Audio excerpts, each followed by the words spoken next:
Saudara yang dikasihi oleh Tuhan, apakah saudara tahu salah satu kehidupan yang dijalani kita yang membuat kita bisa merasa letih dan capek, yaitu ketika kita hidup tidak sebagaimana apa adanya diri kita. Namun kita hidup tidak sesuai dengan keberadaan diri kita. Ketika saudara hidup seperti itu, saudara akan mengalami keletihan yang luar biasa. Salam jumpa dalam program Tuhan adalah Gembalaku. Saudara, salah satu bahaya besar bagi orang-orang yang disebut sebagai orang beragama, yaitu kemunafikan. Saudara, munafik itu dalam bahasa aslinya, bahasa Alkitab, itu artinya bermain sandiwara. Saudara, munafik yang dapat terjadi dengan orang-orang demikian adalah bahwa ia tidak hidup sesuai dengan ajaran agamanya. Namun, penampilannya, penampakan dirinya seperti orang yang hidup sesuai dengan agamanya. Namun ada kemunafikan yang lain, yaitu orang-orang beragama yang begitu ekstrim membela agamanya sebagai agama yang benar, bahkan rela dia mengorbankan dirinya bagi agama itu. Namun dia sesungguhnya tidak terlalu paham agamanya sendiri. Saudara, ini adalah orang munafik. Saudara, orang-orang Yahudi memiliki dua macam kemunafikan ini. Kemunafikan pertama, dia mengekspresikan seperti orang yang hidup sesuai agamanya. Sebenarnya dia tidak. Atau dia begitu membela agamanya, padahal dia tidak terlalu paham dengan apa yang dia yakini. Saudara, bagaimanakah seharusnya kita sebagai orang percaya menghidupi kehidupan iman kita? Saudara, mari kita membaca Lukas pasal yang ke-6, 43 sampai 49. Karena tidak ada pohon yang baik yang menghasilkan buah yang tidak baik. Dan juga tidak ada pohon yang tidak baik yang menghasilkan buah yang baik.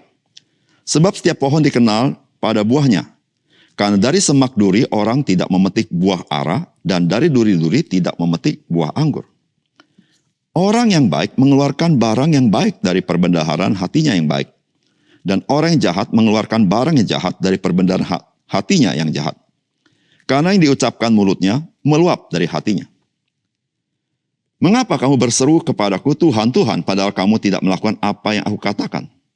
Setiap orang yang datang kepadaku dan mendengarkan perkataanku serta melakukannya, aku akan menyatakan kepadamu dengan siapa ia dapat disamakan. Ia sama dengan seorang yang mendirikan rumah. Orang itu menggali dalam-dalam dan meletakkan dasarnya di atas batu. Ketika datang air bah dan banjir melanda, rumah itu tidak dapat digoyahkan karena rumah itu kokoh dibangun. Akan tetapi barang siapa mendengar perkataanku, tetapi tidak melakukannya, ia sama dengan seorang yang mendirikan rumah di atas tanah tanpa dasar. Ketika banjir melandanya, rumah itu segera rubuh dan hebatlah kerusakannya. Saudara yang dikasihi oleh Tuhan, pengajaran Tuhan Yesus pada bagian ini erat kaitannya dengan bagaimana orang-orang Yahudi atau pemimpin-pemimpin agama Yahudi berkehidupan pada masa itu. Mereka tidak menampakkan hidup sebagai umat Tuhan yang baik. Saudara, hal ini wajar. Karena manusia berperilaku demikian, karena memang manusia tidak sanggup dengan sempurna untuk hidup menurut hukum-hukum Allah.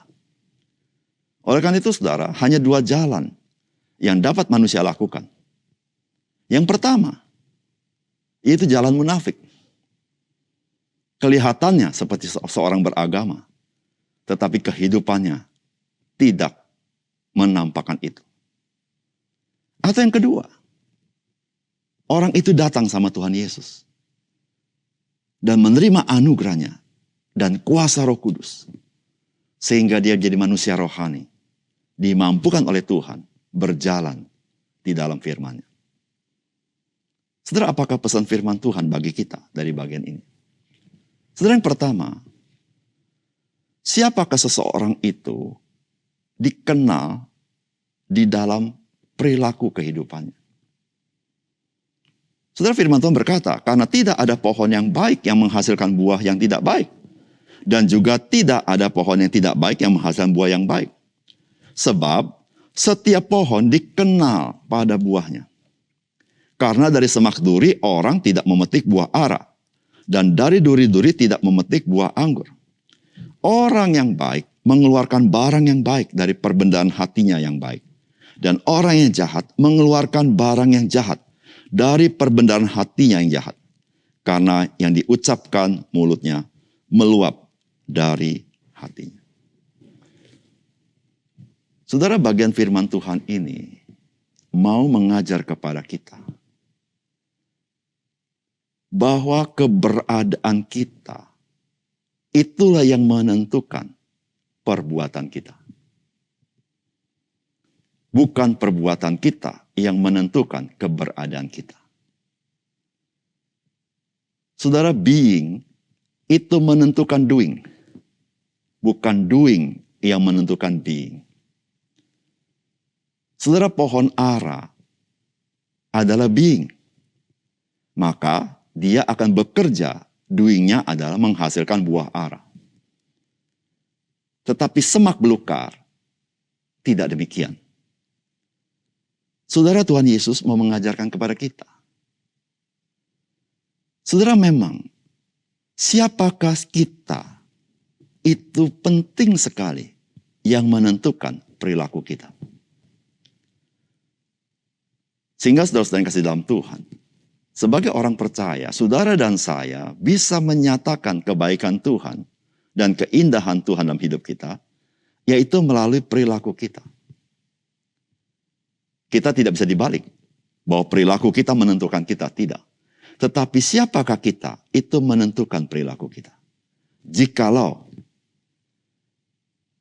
siapakah kita tidak sesuai dengan perilaku kita, maka kita harus mengintrospeksi diri kita. Apakah kita memang tidak bertumbuh sesuai dengan keberadaan kita? Saudara, ada banyak orang yang hidup tidak sesuai dengan keberadaan dirinya. Sehingga kehidupan yang dia lakukan adalah kehidupan yang menjadi batu sandungan bagi orang lain. Khususnya sebagai orang-orang percaya.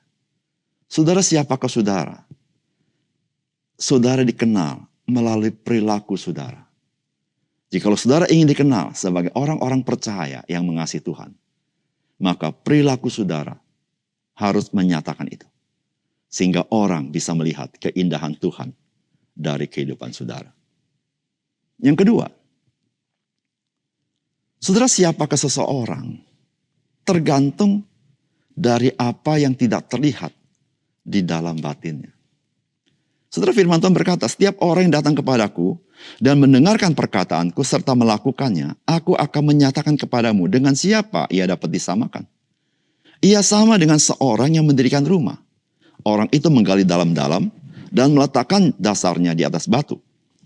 Ketika datang air bah dan banjir melanda rumah itu tidak dapat digoyahkan karena rumah itu kokoh dibangun. Akan tetapi barang siapa mendengar perkataanku tetapi tidak melakukannya, ia sama dengan seorang yang mendirikan rumah di atas tanah tanpa dasar. Ketika banjir melandanya, rumah itu segera rubuh dan hebatlah kerusakan. Saudara, Tuhan memberikan satu pengajaran yang sangat esensi, yang seringkali kita abaikan, atau kita biarkan, atau kita tidak peduli.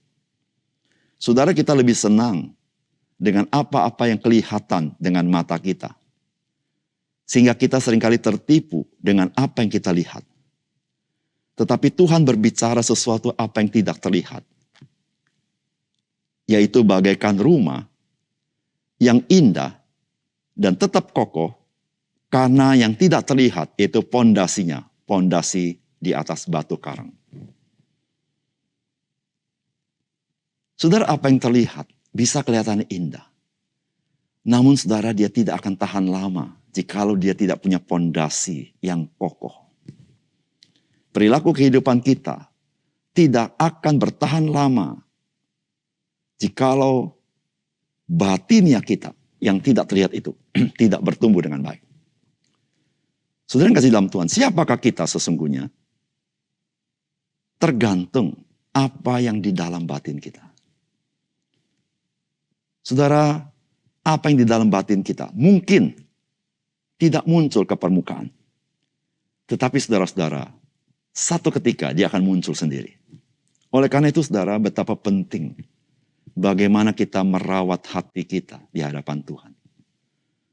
Karena dari hati kita itulah saudara-saudara terpancar kehidupan. Kehidupan kita bagi orang lain. Oleh karena itu saudara, betapa penting kita membaca firman Tuhan. Betapa penting kita berdoa. Betapa penting kita selalu memeriksa diri kita. Betapa penting kita mengingat firman Tuhan. Karena itulah yang membentuk batin kita. Sehingga saudara, hidup kita adalah hidup yang kokoh, yang sungguh-sungguh menampakkan keindahan Tuhan. Mari rawatlah batinmu, karena dari sana terpancar kehidupanmu. Mari kita berdoa. Bapa surga, terima kasih untuk kebenaran firman-Mu. Karena melalui firman-Mu kami belajar hal yang esensi. Keberadaan kami itulah yang menentukan apa yang kami lakukan. Apa yang terjadi dalam batin kami satu kali akan nampak kepada dunia ini. Oleh karena itu Tuhan, kami rindu supaya dunia bisa melihat kemuliaan-Mu dalam hidup kami. Ajar kami disiplin dengan sungguh-sungguh merawat batin kami. Dan kami menjadi orang-orang yang sudah dilahirkan kembali. Karena keberadaan kami, being kami menentukan doing kami. Terima kasih untuk firman Tuhan. Di dalam nama Tuhan Yesus kami berdoa. Amin.